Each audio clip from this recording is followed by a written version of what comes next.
الحمدللہ رب العالمین والصلاة والسلام علی سید المرسلین اما بعد۔ بہت سے احباب اس حدیث کے متعلق سوال کرتے ہیں جس حدیث میں نبی کریم صلی اللہ علیہ وسلم امیر المؤمنین چوتھے خلیفہ راشد جناب علی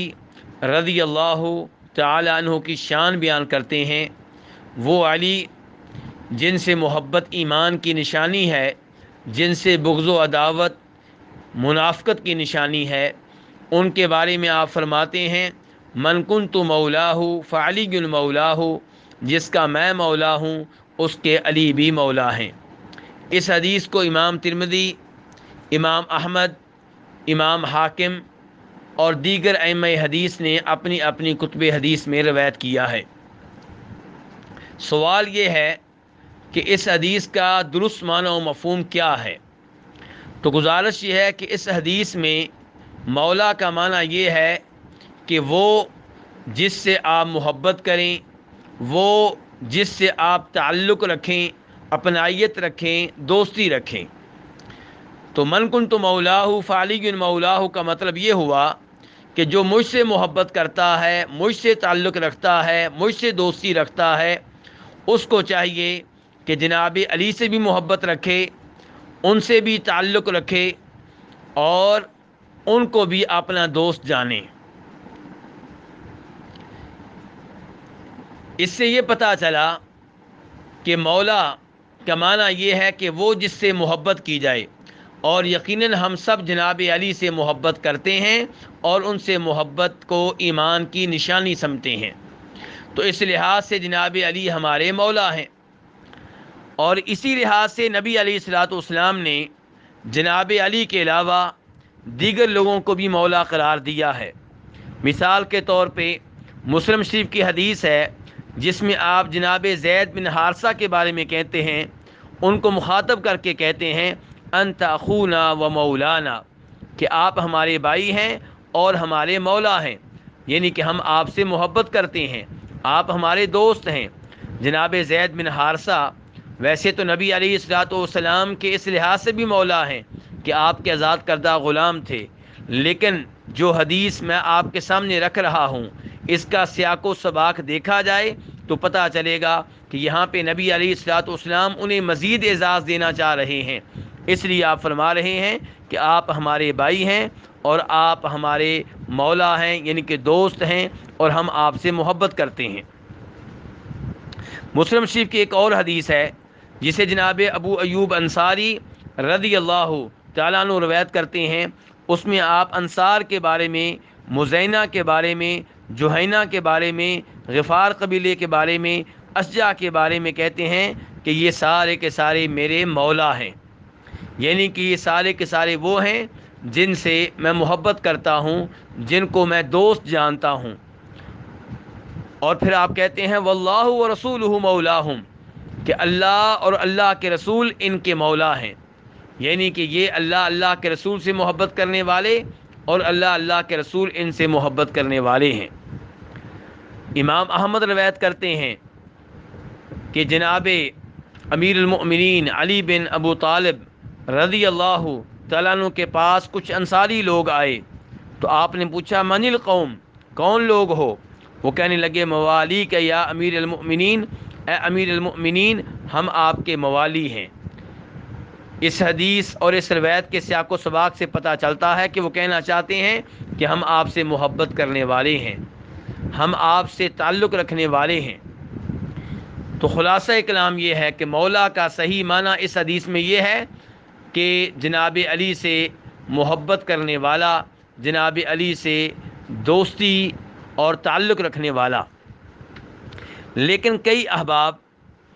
یہ دعویٰ کرتے ہیں کہ یہاں پہ مولا کا مطلب یہ ہے کہ جناب علی ہمارے مالک ہیں، جناب علی ہمارے وہ سردار اور سید ہیں جن کی اطاعت کرنا واجب ہے۔ اس کا مطلب یہ ہے کہ جناب علی ہمارے والی ہیں، یعنی کہ نبی علیہ الصلوۃ والسلام یہ کہنا چاہتے ہیں کہ جناب علی میرے بعد خلیفہ بنیں گے۔ تو آئیے جائزہ لیتے ہیں کہ کیا یہ معنی یہاں پہ درست بنے گا۔ تو گزارش یہ ہے کہ سب سے پہلے دیکھنا ہوگا کہ اس حدیث کا پس منظر کیا ہے. آپ نے کیوں کہا تھا کہ جس کا میں مولا ہوں اس کے علی بھی مولا ہیں؟ تو اس کا پس منظر جیسا کہ مسلم شریف اور مسند احمد کی روایات سے پتہ چلتا ہے یہ ہے کہ بریدہ بن حصیب کہتے ہیں کہ مجھے جناب علی سے محبت نہیں تھی، یعنی کہ جناب بریدہ کو جناب علی کے بارے میں کوئی غلط فہمی ہو گئی تھی، جس غلط فہمی کی وجہ سے وہ جناب علی سے محبت نہیں کرتے تھے، بلکہ نبی علیہ الصلوۃ والسلام نے انہیں مخاطب کر کے کہا تھا یا بریدہ اتبغض علیا، کہ اے بریدہ کیا آپ علی کو ناپسند کرتے ہیں؟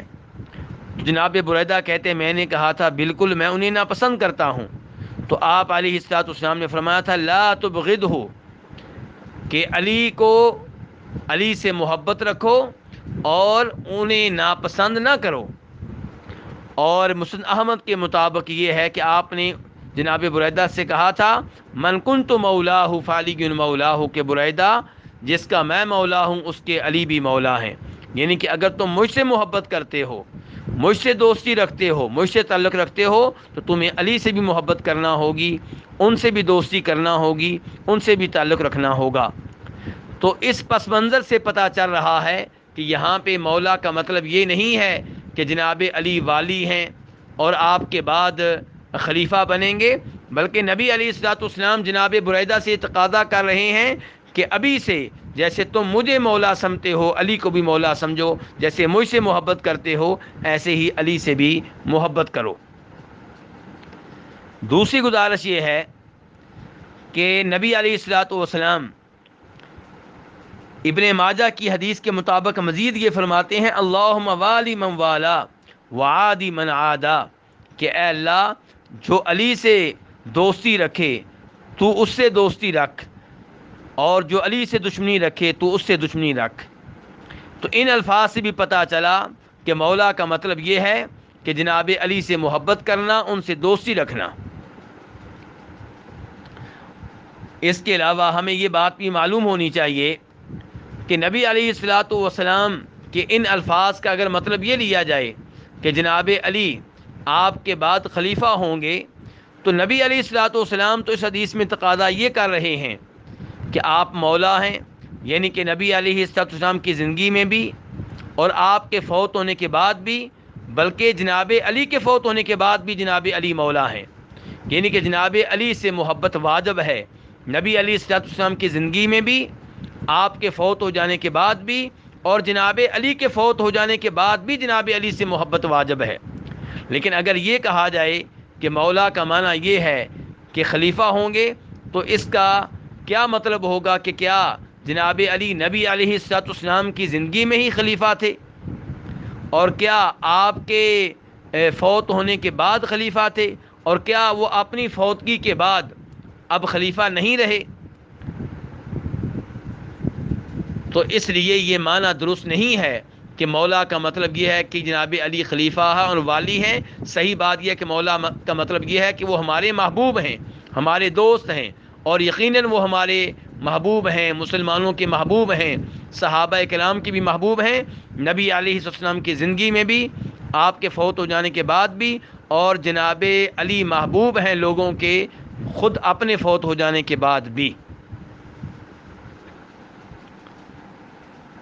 اور مولا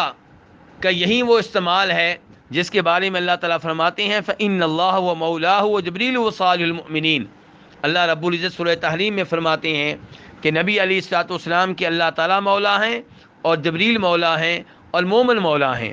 یعنی کہ اللہ تعالیٰ بھی آپ سے محبت کرنے والے، اور جبریل بھی آپ سے محبت کرنے والے،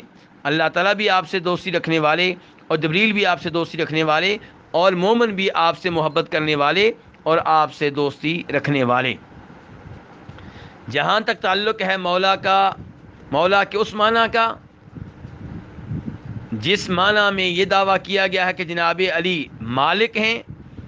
اور سید ہیں جن کی اطاعت واجب ہے، تو گزارش یہ ہے کہ جناب علی مالک نہیں ہیں بلکہ مالک اللہ تعالیٰ ہے. اور اسی لیے اللہ رب العزت نے ہمیں دعا سکھائی ہے جو سورہ بقرہ کے آخر میں آتی ہے کہ مسلمانوں کو یہ کہنا چاہیے کہ انت مولانا، اے اللہ تو ہمارا مالک ہے، تو ہماری حاجتیں پوری کرنے والا ہے، ہماری ہر چیز تیری ملکیت میں ہے۔ تو اللہ رب العزت ہی تمام لوگوں کے مالک ہیں،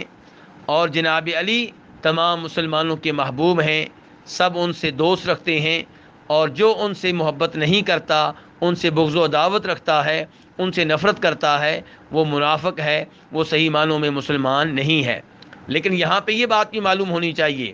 کہ اگر جناب علی سے محبت واجب ہے تو جناب صدیق رضی اللہ تعالی عنہ سے، جناب علی سے کہیں زیادہ محبت کرنا واجب ہے، جناب عمر فاروق سے بھی محبت کرنا واجب ہے، جناب عثمان سے بھی محبت کرنا واجب ہے۔ وہ 10 صحابہ کرام جن کو آپ نے دنیا میں جنت کی خوشخبری دی، ان سب سے محبت کرنا واجب ہے۔ وہ عظیم صحابہ کرام جنہوں نے آپ کے ہاتھوں پہ بیعت کی تھی، جسے بیعت رضوان کہا جاتا ہے، جن کی تعداد 1400 سے زائد تھی، ان تمام سے محبت واجب ہے، بلکہ سبھی صحابہ کرام سے محبت واجب ہے۔ جناب حسن و حسین جو نبی علیہ الصلوۃ والسلام کے پھول ہیں، جنت کے نوجوانوں کے سردار ہیں، ان سے بھی محبت واجب ہے۔ جناب فاطمہ جو نبی علیہ الصلوۃ والسلام کی صاحبزادی ہیں اور جنت کی عورتوں کی سردار ہیں، ان سے بھی محبت واجب ہے۔ البتہ نبی علیہ الصلوۃ والسلام نے خصوصی طور پہ اس حدیث میں جناب علی کے بارے میں کہا ہے کہ ان سے محبت کی جائے، انہیں مولا سمجھا جائے، تو وہ اس لیے کہ کچھ لوگوں کو ان کے بارے میں غلط فہمی پیدا ہو گئی تھی اور وہ ان سے محبت نہیں کر رہے تھے۔ آپ نے ان کے لیے مسئلہ واضح کیا کہ میرے علی سے، امیر المؤمنین جناب علی سے محبت کرنا ضروری ہے۔ اللہ رب العزت ہمیں تمام صحابہ کرام سے محبت کرنے کی توفیق دے، خصوصاً صحابہ کرام میں سے وہ جو آل بیت ہیں، اللہ تعالی ہمیں ان سے محبت کرنے کی توفیق دے۔ اور پھر وہ آل بیت جو بعد میں آئے، جو اگرچہ صحابہ کرام میں سے نہیں ہیں لیکن توحید و سنت پہ تھے، شرک و بدعات سے دور تھے، اللہ تعالی ہمیں ان سے بھی محبت کرنے کی توفیق دے، اور اللہ رب العزت ہمیں صحابہ کرام کا اور آل بیت کا مقام سمجھنے کی توفیق عنایت فرمائے۔ وصلی اللہ تعالی علی نبیہ محمد و آلہ و صحبہ اجمعین۔